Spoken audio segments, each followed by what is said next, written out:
name is Taryn McGinnis. I'm the manager of the education department here at Marineland Dolphin Adventure, and we're going to take you on a little tour so that you can see all of our animals and learn about some of the work that's happening here, even if you can't be with us in person. Right now we're in Neptune Park, and we're standing in front of one of our sea turtle habitats where Rocky the loggerhead sea turtle lives. Rocky has been with us for about 5.5 years. He came to us after a really severe boat strike accident. His original medical care happened for him at Mote Marine Lab, and then once he was stable, he was brought over here to us for his long-term care. At first, he required regular wound treatment and pain management. But as you can see, he's doing so much better. He's big. He weighs about 250 pounds. He's around 20, maybe 22 years old. He is not even close to full grown. Loggerhead sea turtles can get up to about 400 pounds. And as he's healing, it looks like there's only going to be one real lasting impact of that boat strike injury. And unfortunately, that is that the boat strike to his head damaged his optic nerve, and he can't see out of one eye. So for now, that makes him a poor candidate for release. That may change, but for now, we are happy to give him a home, continue with his regular care, and let him inspire people as they come to meet him.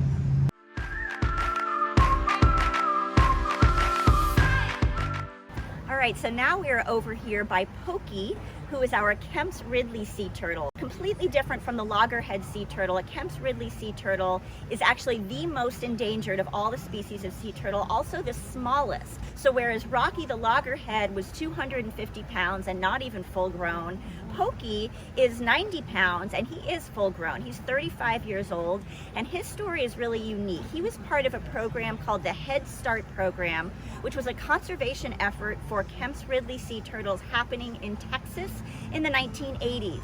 And the goal of this program was to go and collect wild sea turtle eggs, incubate those eggs, hatch them, and then feed really good food to the hatchlings and just grow them past the size where everything wanted to eat them, right? Sea turtle hatchlings are small and everything sees them as food, and then release them back out into the wild. And so this was happening in the 1980s off the coast of Texas.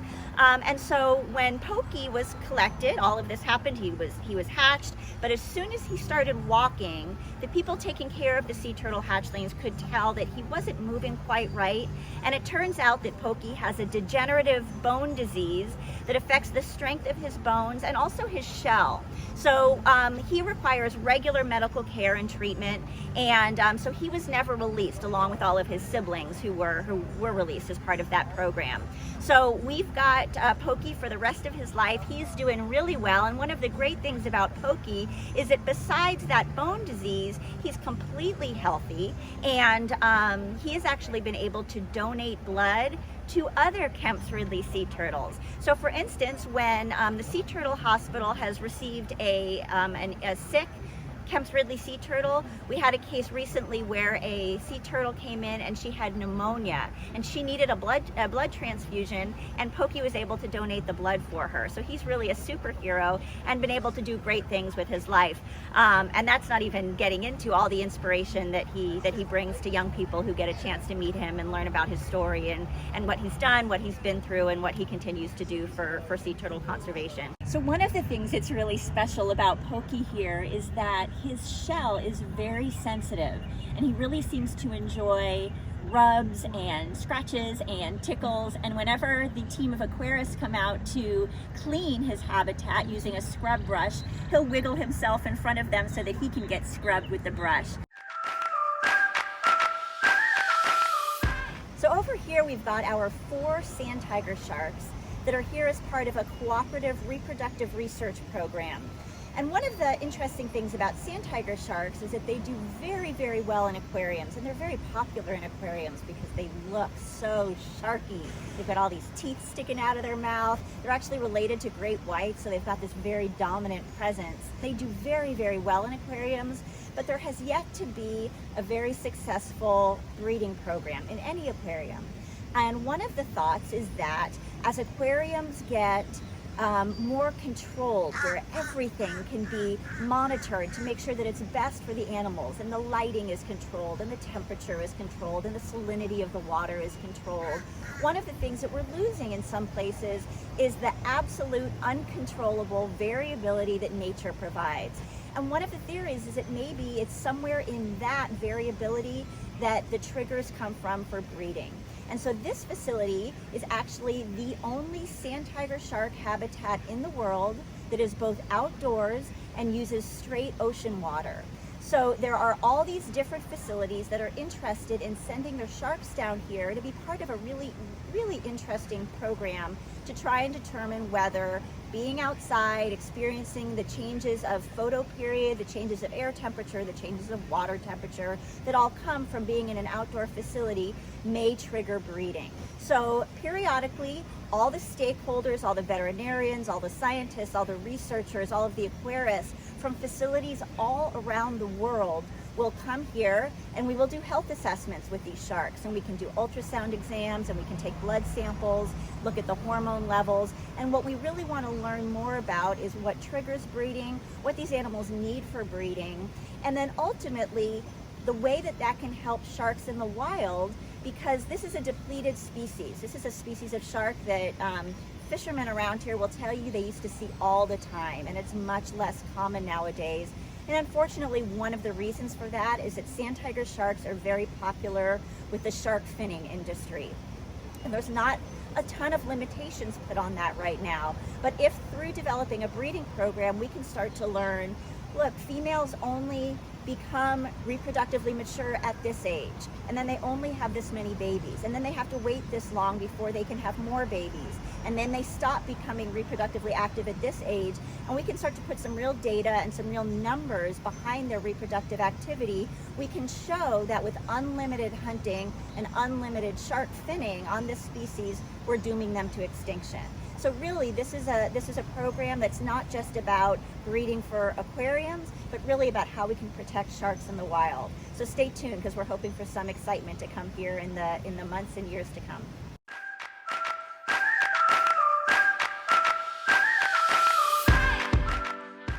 So here we are in our 1.3 million gallon bottlenose dolphin habitat, and we have 15 dolphins living here, and this is where really the magic at Marineland happens. This is where our dolphin interactive programs take place, and this facility here was built in 2006.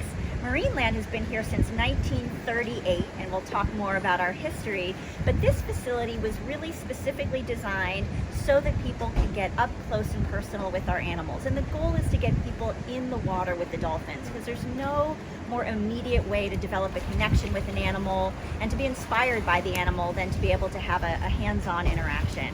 So if you come to Marineland, you will see people in the water with the dolphins. You can be in the water with the dolphins as well. And our water comes directly from the ocean. And part of that is historic. This is actually back in 1938 when Marineland opened. Nobody had figured out how to make ocean water by mixing fresh water and salt and chemicals. So all aquariums that required salt water needed to pump it in from the ocean. And that's why Marineland is located where it is now. And back then they developed actually a water intake system that brought water in directly from the ocean and pumped it into the animals, and we still use that system today.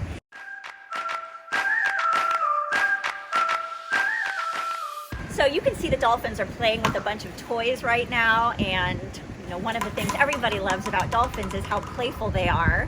And out in the wild, if you see dolphins in the Flagler County beaches, you'll see them doing the same thing. Now, what they might be playing with out there is something different. Maybe they found a piece of driftwood, or who knows, a piece of seaweed, but the behavior is the same.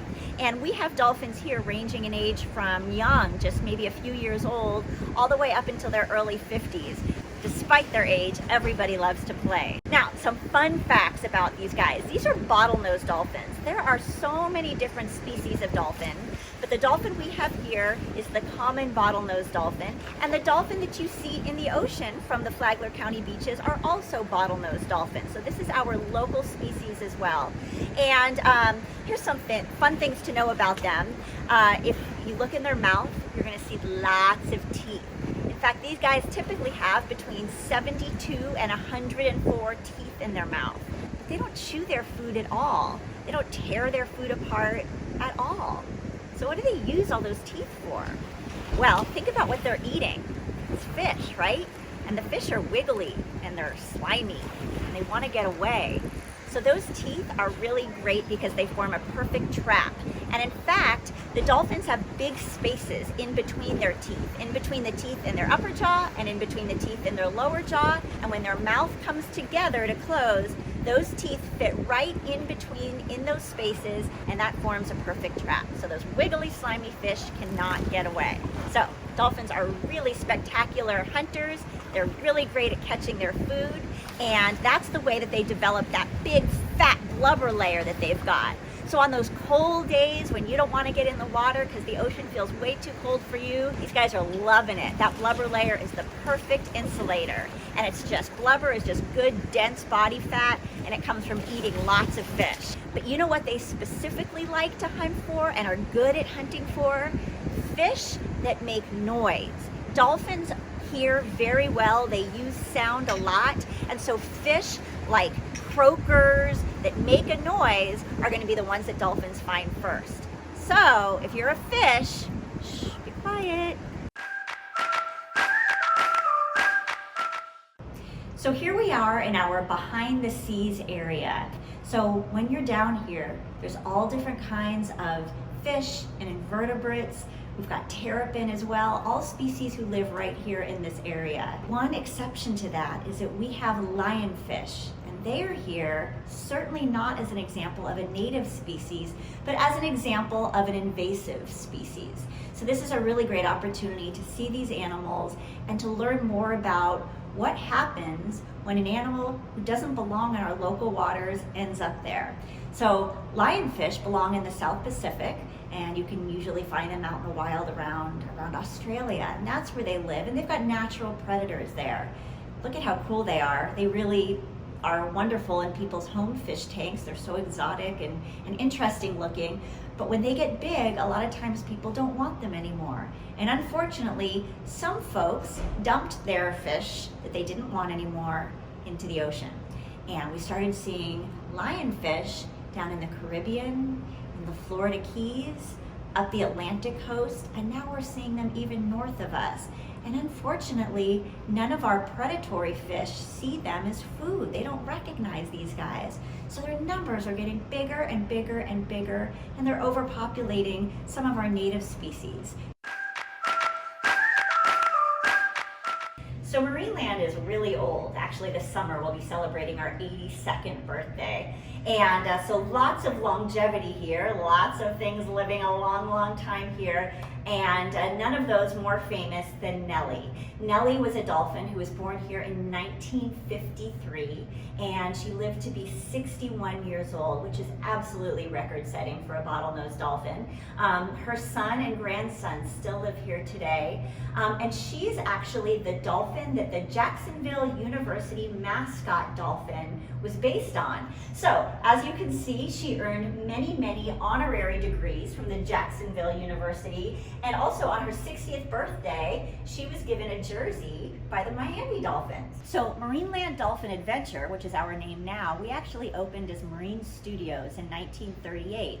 And the reason for that unique name is that we actually opened to really be an underwater film studio. In 1938, there weren't underwater cameras and scuba diving hadn't been invented yet. So how did you get underwater footage if you needed that for your movie? It was really, really difficult and very expensive. And so the founders of Marine Studios thought, well, hey, if we build a huge, almost 1 million gallon tank with multiple stories and windows all the way around that you could film through and fill that giant tank with all the different animals of the ocean, then movie makers could come, film through the windows, get footage of sharks and dolphins and fish and sea turtles. It would look as if they'd really been filming in the ocean, and this would be such a great business venture. So that's exactly what this facility was built for. In the 1930s, we were gonna move Hollywood here to Florida. We built this beautiful facility. There was the circular oceanarium, there was the rectangular oceanarium. They were connected by a small flume filled with ocean water, and dolphins and sharks and turtles and fish lived here. There was over 200 porthole windows that you could look through and that you could film through. And one of the things that made this facility very unique is that all those animals were living together. There were certainly aquariums already at that time in our history, but an aquarium keeps different animals together. So you might have your fish over here, and a shark exhibit over there, and a sea turtle exhibit over there. But an oceanarium, and we were the world's first oceanarium, brings all those animals together. Because of course, if you're making a movie and you want your footage to look like you had filmed it in the ocean, you need all your animals together because that's the way they live out there. So, Marine Studios, the world's first oceanarium, was built to be an underwater film studio. The day that it opened, and locals were invited to come on out and see what this big construction project had been, local residents, local politicians, local media. This was actually June 23rd, 1938, came out to see what was going on here before we got down to the business of making movies. And you know what? 30,000 people showed up. We were not expecting that. And those people didn't come because they wanted to watch a movie being made. They came because they wanted to be able to see the animals up close. Even the folks who lived right here in Flagler County and in St. Johns County, even though they lived right near the coast, they had never seen most of these animals. And a lot of people were very afraid of the ocean and of the animals who live in the ocean. And this was the first chance to see these guys up close and to see how beautiful they were and how graceful and funny and entertaining. And really from that day forward, first and foremost, we were an educational facility, a research facility, a place where people could connect with the ocean animals and fall in love. But we always were open for making movies as well. Revenge of the Creature was filmed here. That's a great one. We had a movie theater here actually that showed a 3D movie that was filmed right here. And over the years, movies and television shows and newsreels were all filmed here. Commercials. Timex had the first waterproof watch, and they made a commercial here by giving the watch to a dolphin and having her drag that watch all through the water. And when it came up, it took a licking, but it kept on ticking, and that was filmed right here. So lots of great filming really did happen here at Marine Studios, even as it evolved into an educational facility. In fact, just this year, Bernie the Dolphin came out, and that was filmed here as well.